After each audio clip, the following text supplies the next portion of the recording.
make an explosive play every now and again. And that's what they're doing so far.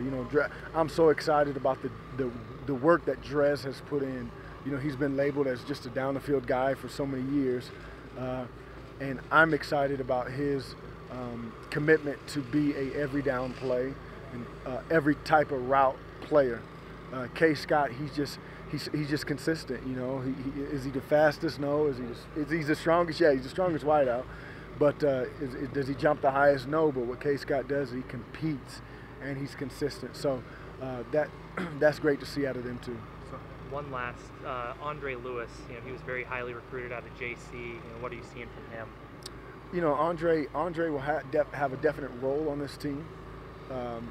He's competing as well. I think that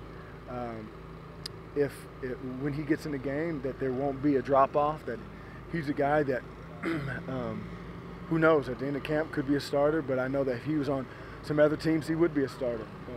We got some talent here. So that's the exciting part. So you've been talking about the individuals. Kind of sum them together and give your impression as the depth and talent as a whole for the team. Well, there is depth and there's talent, I guess. You got some older guys. At the end of the day, you got a lot of unknowns still. I mean, you got Drez Anderson, who had a good season, and we want to have him put, string back-to-back seasons together. You got K. Scott, who's everybody's in love with, but at the end of the day, doesn't have a lot of catches under his belt. You got Dom Hatfield, who is super talented, super talented. He just has to make sure that he gets out of the way of himself and becomes the great player that he can be. You got the young guys that are fast. You got Tim Patrick, who's tall, who's able to who has some quicks for a guy his height. So we have, it's kind of like stocks. It's kind of like finances. You don't want to have all of the same guy. You want to diversify, and I think that with the guys that we have brought in, we've been able to diversify some of our portfolio, quite frankly, and that's the good thing with the guys that we have coming in, or the guys that are here now, the guys that were here, and it's just continued to build. It's a progression. It's not a sprint. It's a marathon, and each practice I challenge these guys to find something to get better at. Delshawn exploding off the ball. He's doing a much better job of that. Drez leading these guys. K. Scott leading and continue to work on the technique part of his game, and so they're getting there. You told me after spring that playing at a faster pace requires a better mental game as well. Absolutely. Have you seen that out of these guys? Yeah, I have actually. If you're mentally tough, you can become physically tough. If you're just physically tough, you can't become mentally tough. And that's what I've challenged. As we all know, the great players in this game, Jerry Rice, Chris Carter,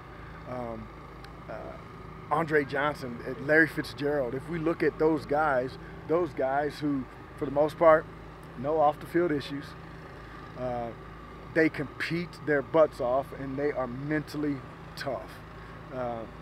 So when we play this play up tempo, there's going to be a little guy on your shoulder that says, "Hey, dog, you're tired. Hey, bro, let's turn down. Let's turn down. Hey, bro, this is bull crap. We just had a long practice. You just ran 6 plays in a row. You didn't get the ball. This is bull crap." So you got to be tough, mentally tough, in order to say, "Hey, little man, get out the way." Are you guys playing fast enough? No problem. Are we playing fast enough? I guess we'll see. I mean, at the end of the day, we want to play fast enough where we execute. Because there's nothing worse than to play super fast and not execute. At the end of the day, we have to execute. Are we playing fast enough by I guess, our time standards? Yes. Can we push it even more? We can push it even more. Thank you.